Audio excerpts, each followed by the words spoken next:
d'un théologien qui entreprend un voyage en bateau pour visiter les champs de mission de son église. En route, le bateau fait escale sur une toute petite île.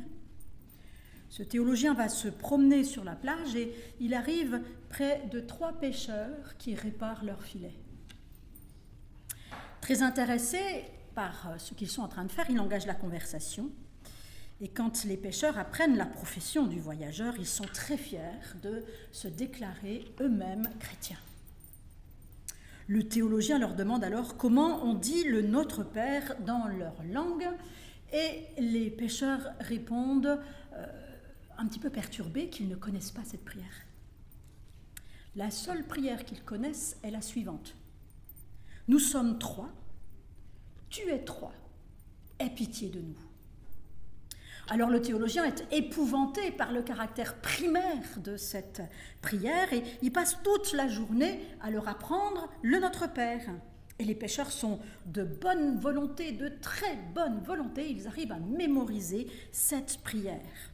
Quelques mois plus tard, le théologien fait le même chemin en sens inverse et le bateau fait à nouveau escale. Le bateau a prévu de faire à nouveau escale dans cette même petite île. Et la terre est là, en vue. Le théologien monte sur le pont en se souvenant de la rencontre avec les 3 pêcheurs. Et c'est à ce moment-là qu'il voit une lumière qui apparaît à l'horizon en provenance de l'île, qui semble grandir. Ce sont les 3 pêcheurs qui se dirigent vers le bateau en marchant sur l'eau. Les 3 pêcheurs se présentent au théologien et lui disent « Pardonne-nous, mais nous avons oublié la prière que tu nous as enseignée. Nous disons bien le début, Notre Père qui es aux cieux, que ton nom soit sanctifié, mais nous ne nous souvenons plus du reste. Peux-tu nous réapprendre cette prière ?» Et le théologien, nous dit Tolstoï, est bouleversé. Il leur dit « Rentrez chez vous, mes amis, et quand vous priez, dites « Nous sommes 3, tu es 3, aie pitié de nous. » Fin de l'histoire. La prière. Il suffit parfois de dire ce mot pour qu'un grand nombre de croyants, de chrétiens, qu'ils soient pécheurs ou non, poussent des grands soupirs. Je ne sais pas vous, mais le nombre de messages que j'ai entendus sur ce sujet-là dépasse les limites de l'entendement et pourtant nous n'en avons jamais fait le tour. Toutes les questions, tous les doutes que l'on peut légitimement se poser n'ont pas reçu leur réponse. Et parfois même, la pauvreté de notre vie de prière n'en a pas été changée. C'est ce que les disciples ont ressenti lorsqu'ils ont vu Jésus prier. Luc 11, versets 1 à 4. Jésus priait un jour en un certain lieu. Comme j'aurais aimé être là. Ça, c'est une parenthèse, c'est pas dans le texte. Lorsqu'il eut achevé, un de ses disciples lui dit « Seigneur, apprends-nous à prier comme Jean l'a appris à ses disciples. » Jésus leur dit « Quand vous priez, dites « Père, que ton nom soit sanctifié, que ton règne vienne. Donne-nous chaque jour notre pain quotidien.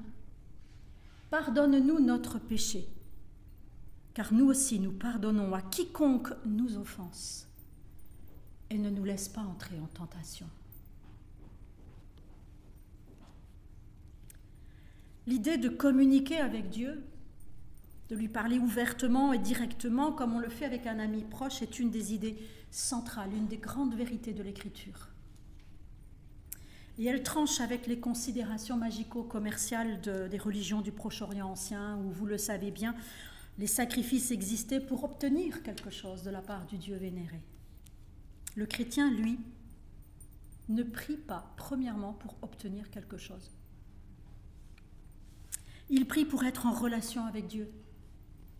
Il prie pour construire une communion, une intimité. Il prie pour mieux le connaître, il prie pour mieux le comprendre, parce que connaître c'est une chose, comprendre en est une autre. Et la prière se fait ici autant parole que silence. Autant parole que silence. Le chrétien prie pour obéir aux Écritures qui lui ordonnent de prier. Il prie pour suivre l'exemple du Christ et des grands personnages décrits dans la Bible, qui tous priaient. Il prie aussi pour s'approprier la puissance de Dieu dans sa vie quotidienne. Il prie pour bénéficier d'un secours dans les difficultés. Il prie parce que la prière change les choses.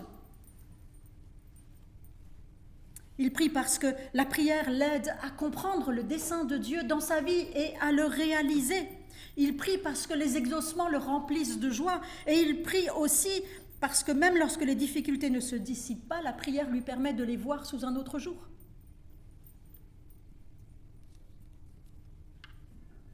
Il prie ultimement parce que la prière modifie ses propres attitudes, ses désirs, et renouvelle son intelligence.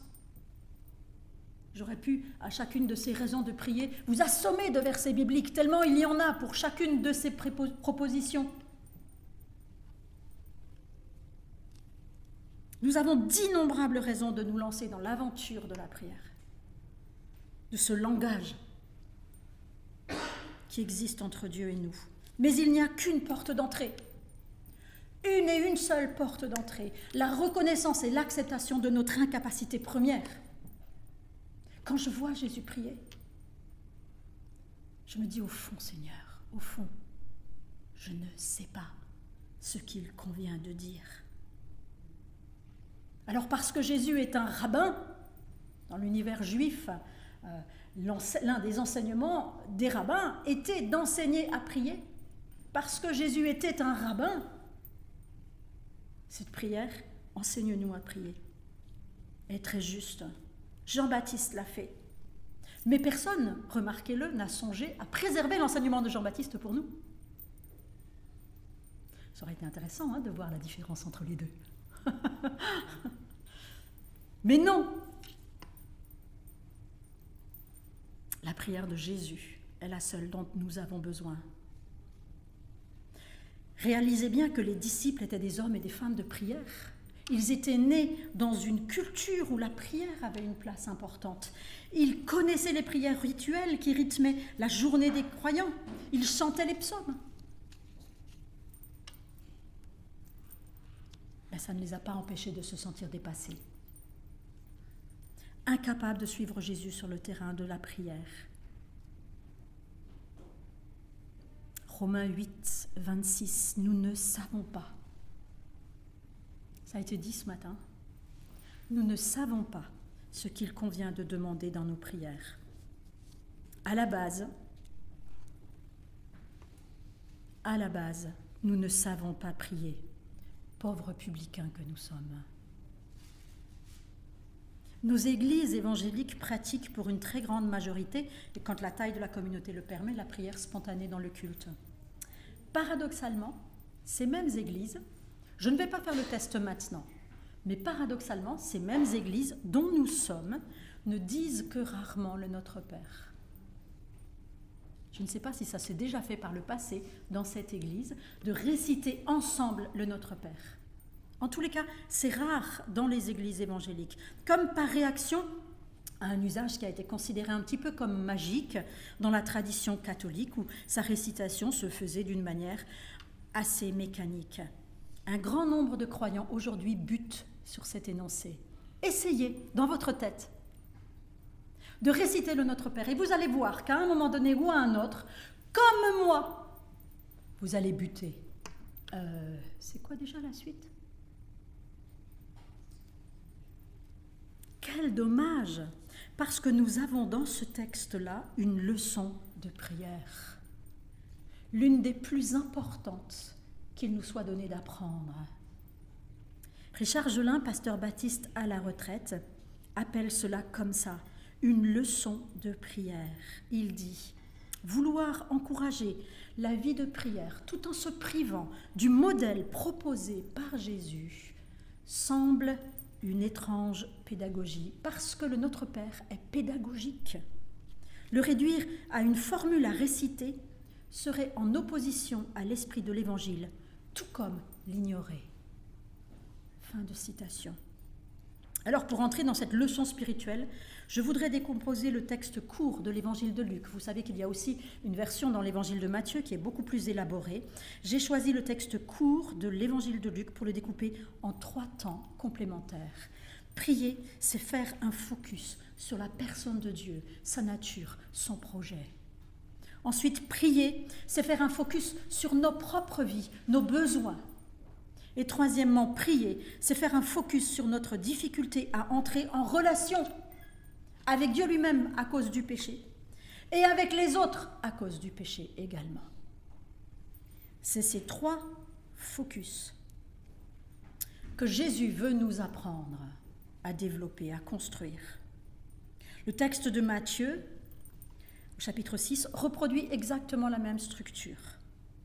Il rajoute simplement une doxologie à la fin qui fait une sorte d'emphase sur la gloire éternelle, qui ramène tout à Dieu. Et je conclurai mon propos de ce matin là-dessus. Le focus sur la personne de Dieu, sa nature et son projet. La prière commence avec Dieu, avec ce qu'il est. Or, pour connaître Dieu, vous savez ce qu'il faut faire? Eh bien, il faut se taire. Aïe, c'est dur pour nous ça, hein? On nous apprend à témoigner, on nous apprend à évangéliser, on nous apprend à proclamer notre foi, mais pour connaître Dieu, eh bien, il faut se taire. Il faut écouter plutôt que de parler. Et je dirais aujourd'hui, il faut écouter en lisant. Alors vous allez me dire, non mais tu veux parler de la prière et puis tu arrives à la lecture de la Bible.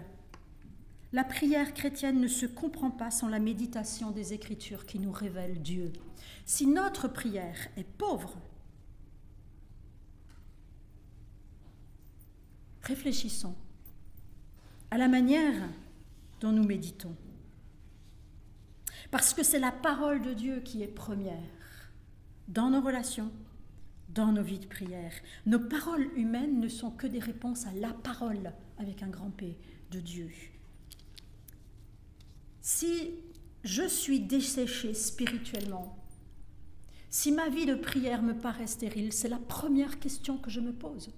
Où j'en suis dans ma méditation du texte biblique? Invariablement, j'en arrive à réaliser que j'ai été surbookée dans les derniers temps, que j'ai négligé le texte biblique. Alors je reprends le texte biblique et vous savez ce que je fais? Je prie la parole. Parce que je suis desséchée et que je n'ai plus rien à donner, fatiguée par la vie, par le stress, par les tensions, par les problèmes, je prends un psaume, je le lis et ensuite je le prie. Je reprends les termes et je me laisse aller, à les mettre à ma sauce. Et quand j'ai fini avec le verset 1, je prends le verset 2, je prie la parole. Et tout doucement, comme un puits dans le désert que l'on réamorce en jetant un seau d'eau dedans, je réamorce ma vie de prière. La lecture priante de la Bible n'a malheureusement que peu de place aujourd'hui dans la spiritualité des chrétiens. Et c'est quelque chose que je vous invite à développer, parce qu'elle offre des trésors de ressources pour celui qui s'y adonne.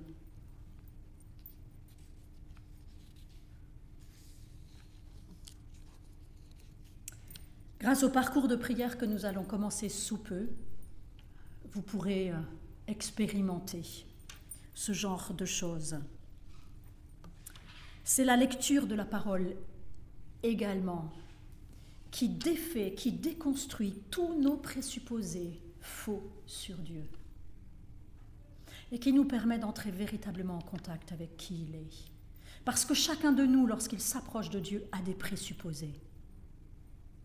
Chacun. Et jusqu'à la fin de notre vie, nous aurons des présupposés.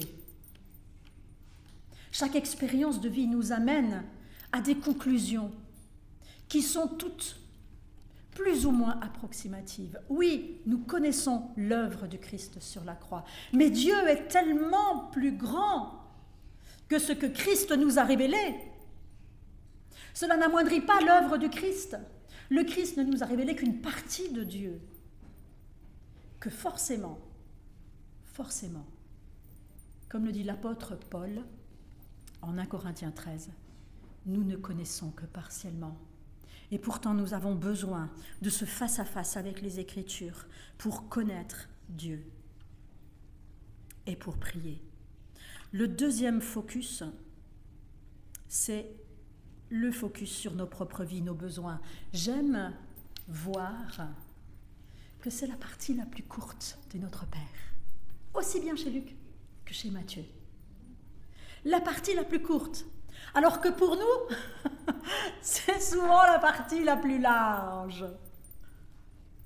Nos besoins, Seigneur, nos besoins sont immenses. Et c'est vrai.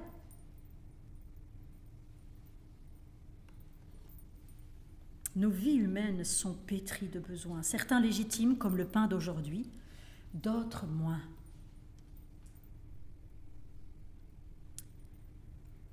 Une deuxième piste, essentielle celle-là, tout comme la première, est de briser en nous la croyance que nos prières doivent être bien façonnées, belles, poétiques. La prière n'est pas un concours de poésie. Parfois, nous avons des besoins qui sont légitimes et que nous n'oserions formuler nulle part. Mais la prière, je le répète, ce n'est pas un concours de poésie. Le seul concours, s'il devait y en avoir un, ce serait celui de l'authenticité. Alors bien sûr, je ne vous invite pas à déballer ouvertement dans le culte tous vos besoins, même les plus intimes et les plus cachés. Vous pouvez le faire dans votre chambre, vous pouvez le faire avec un frère, une sœur en qui vous avez confiance, vous pouvez le faire en entretien pastoral. Néanmoins, le critère pour nos besoins, légitimes ou non, c'est l'authenticité. Savez-vous quelle est la plus belle prière de la Bible ? Celle qui bouleverse, celle qui a bouleversé le cœur de Jésus et qui bouleverse le cœur de Dieu lui-même tous les jours.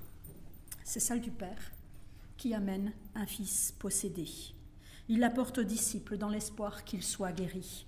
Et ceux-ci ne peuvent rien. Marc 9. Jésus arrive. Il écoute cet homme qui lui dit « si tu peux ».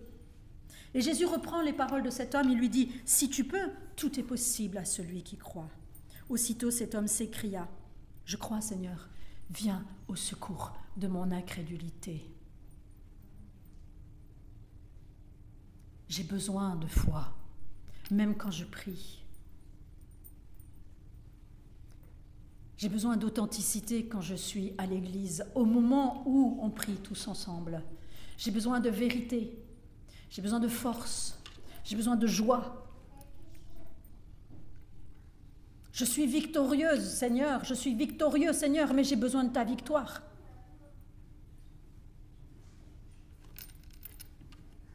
Eh bien oui, c'est ça la véritable prière. Le Père croit, bien sûr, sinon il ne serait pas là. Mais en même temps, il ne peut pas s'empêcher de douter parce que ça fait tellement longtemps qu'il espère, qu'il essaie toutes les solutions et devant Jésus, il reconnaît son ambivalence et c'est ça la prière du cœur qui touche Dieu et qui amène à la guérison de l'enfant. Quand vous priez pour vos propres besoins, ne recherchez pas la beauté de la prière ou sa pureté théologique, recherchez l'authenticité de vos cœurs. On peut tricher avec les autres. On peut paraître meilleur qu'on est, même en famille, en église aussi. On peut parfois même se mentir à soi-même. Mais par pitié, qu'au moins, devant Dieu, nous soyons vrais. Selon la tradition juive, le roi David est connu dans l'Ancien Testament comme étant un homme, entre guillemets, selon le cœur de Dieu. La tradition juive rapporte quelque chose d'intéressant. Elle rapporte le fait que dans la vie de David, il y a eu 2 périodes. Elle rapporte, ce sont dans des textes anciens qu'on trouve ça, qui ne sont pas la Bible, mais qui sont la manière dont les Juifs de l'époque ont compris les textes bibliques. Donc la vie de David divisée en 2 parties, une partie où il est au fait de son histoire, il a fait des guerres, il est arrivé au trône, et puis une deuxième partie beaucoup plus douloureuse. Cette deuxième partie beaucoup plus douloureuse démarre avec une histoire.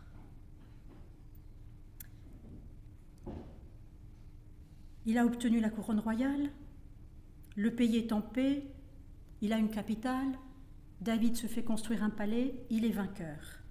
Et il réalise, un peu gêné, qu'il vit dans un palais alors que l'arche de Dieu est sous une tente.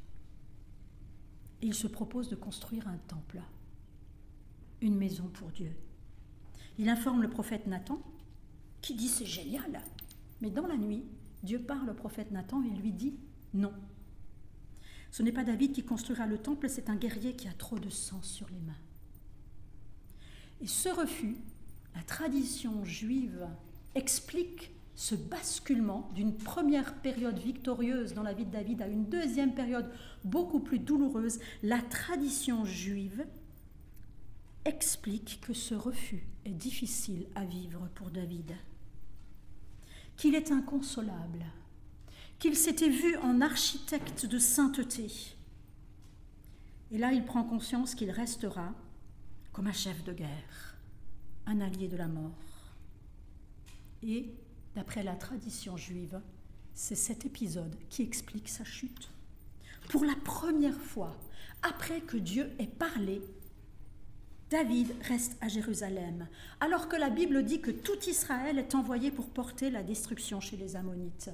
La loi de Moïse était claire à propos des devoirs du roi, Nombre 27, que l'Éternel institue sur la communauté un chef qui marche sans cesse à sa tête, afin que la communauté ne soit pas comme un troupeau de pasteurs, un troupeau sans pasteur. Et la suite de l'histoire, on la connaît, il est seul, il est sur le toit de sa maison, il s'ennuie, il voit Bethsabée, il chute. Vous ne trouverez pas ces mises en relation dans la Bible. Dans la Bible, ces événements sont cités les uns après les autres. C'est la tradition juive qui l'explique. La tradition juive continue en disant que, à ce moment-là, après la faute, David entreprend la rédaction des psaumes.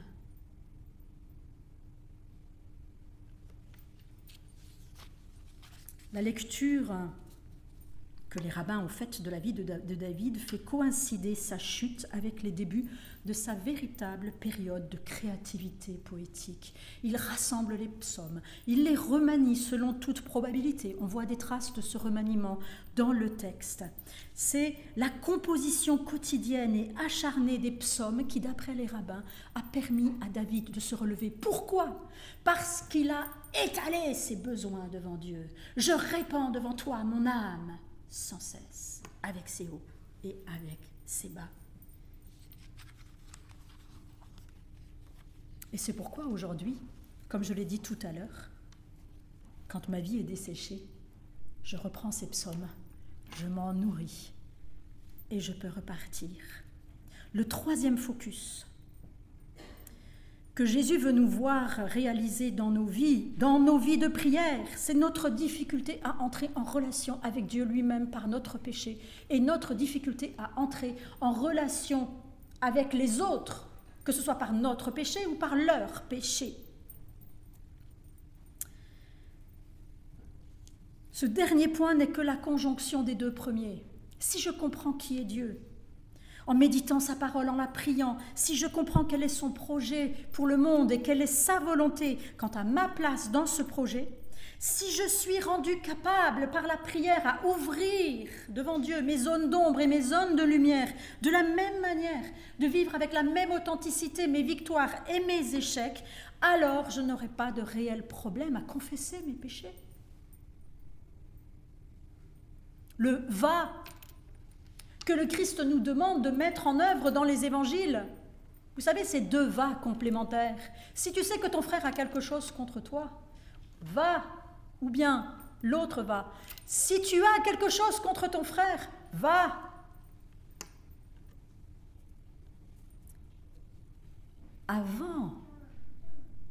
Avant de déposer ton offrande au temple. Avant de déposer ton offrande au temple. Pas après, avant.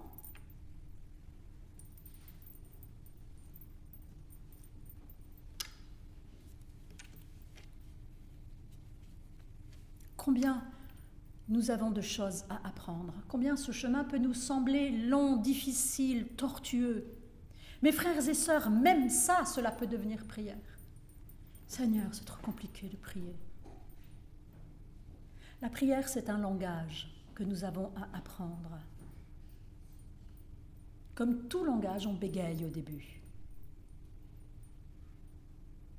Lorsqu'un enfant vient près de son père, il ne récite pas la dogmatique de Karl Barth, chapitre 5 sur la Trinité. Il dit « Papa, j'en peux plus. Papa, je sais qui tu es. Je sais que tu es Dieu. Mais regarde-moi, je sais aussi qui je suis. Je sais que ça fait 3 semaines que je n'ai pas prié, pas ouvert ma Bible. Je sais que j'en peux plus avec ce voisin qui me tape sur les nerfs. Ou avec qui que vous voulez. J'ai besoin de ta paix. » Quelle belle prière, mes frères et sœurs. Quelle belle prière. Pour terminer ce temps, je dois vous confesser que j'ai l'impression très désagréable qu'il aurait fallu être beaucoup plus exhaustive, parler de l'importance de l'étude, parler de l'importance de la solitude, creuser encore autour du silence, ce temps où je fais taire toutes mes pensées. Stop à cette espèce d'énorme machine qui carbure dans ma tête et que je n'arrive pas à contrôler. Stop! Le silence extérieur et le silence intérieur. Il aurait fallu aussi parler du jeûne, de la confession. La confession existe dans les milieux catholiques. Je ne pense pas que ça soit la manière dont la confession soit prévue dans le texte biblique, mais nous, les protestants, nous ne récitons pas le Notre Père et nous ne confessons pas non plus nos péchés. Pourtant, l'apôtre Jacques nous le dit. Si tu veux être guéri, confessez-vous. Confessez vos péchés les uns aux autres.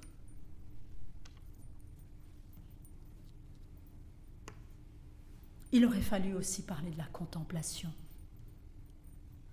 Toutes ces choses sont prières. Quand je suis devant une forêt, mon silence devant la beauté de la forêt est prière. Si je sais, si j'ai conscience que Dieu est le Créateur, sans même que je sois obligée de dire un seul mot. Certains le vivent avec la musique, d'autres le vivent avec des tableaux. Les troisièmes peut-être devant une étagère bien réalisée. La beauté d'un enfant.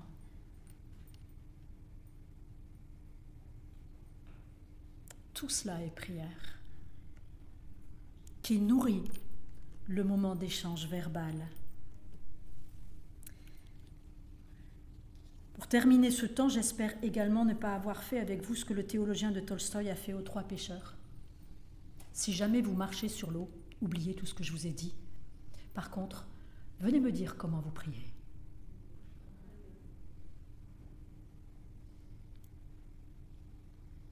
La finale de l'évangile du Notre Père de l'évangile de Matthieu dit ceci, rajoute ceci qui n'est pas dans le texte de Luc.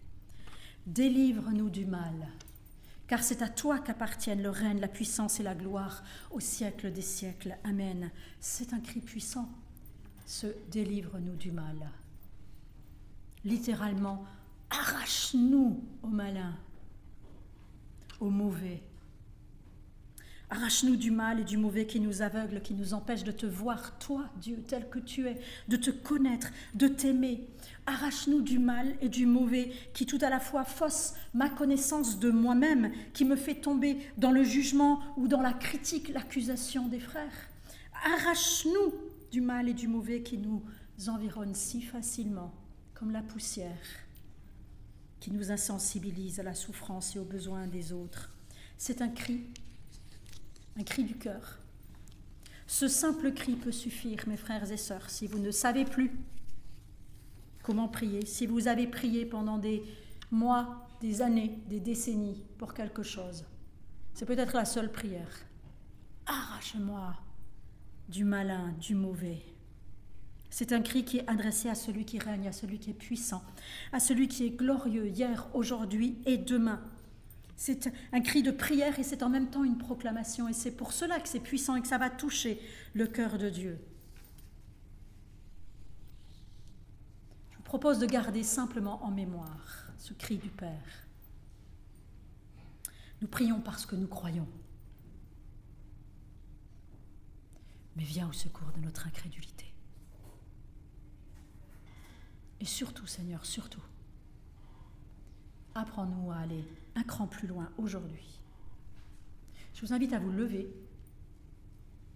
et qu'ensemble nous prions devant Dieu, tous ensemble, que là où nous en sommes, aujourd'hui, vous, personnellement, dans votre vie, vous demandiez à Dieu d'enlever cette pierre, d'enlever cet obstacle, de vous rafraîchir si vous avez besoin d'être rafraîchi, d'ouvrir votre compréhension de ce que la prière peut être, de ranimer votre espérance et votre foi si vous êtes desséché, ou que sais-je encore. Prenons quelques instants simplement en silence, où chacun d'entre nous ouvre son cœur à Dieu. Voilà, je suis là, voilà où j'en suis. Prions dans nos cœurs.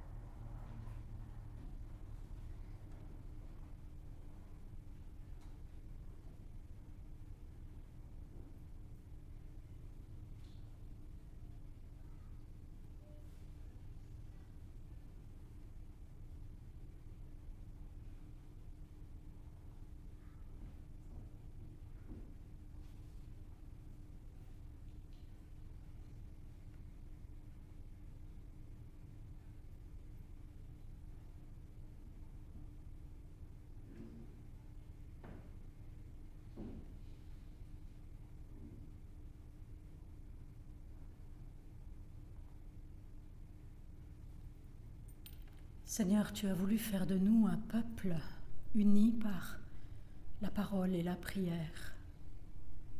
Nous confessons ce matin devant toi que nous sommes pauvres, que nous devrions être des maîtres et que nous sommes encore des étudiants, voire des enfants. Nous confessons notre pauvreté.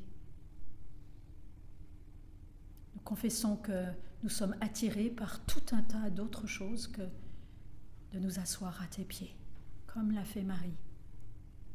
Nous confessons que nous sommes agités, parfois même par le service, pour toi, pour l'Église. Nous reconnaissons, Seigneur, que nous ne sommes pas là où tu voudrais que nous soyons. Seigneur, viens à notre secours. Nous croyons que tu nous aimes et c'est à cause de cette espérance et de cette foi en toi que nous pouvons te dire là où nous en sommes, sans avoir peur d'être jugés, sans avoir peur d'être moins aimés par toi. Seigneur, accompagne-nous, apprends-nous à prier. Donne-nous envie d'être avec toi plus. Nourris encore notre amour pour toi. Renouvelle-le, afin que chaque jour, nous soyons plus proches de ton cœur, que nous te connaissions davantage, que nous t'aimions davantage et que nous reflétions encore davantage ta gloire. Nous te le demandons, Père, dans le nom de Jésus, parce que sans toi, nous ne pouvons rien faire. Viens, Seigneur, viens.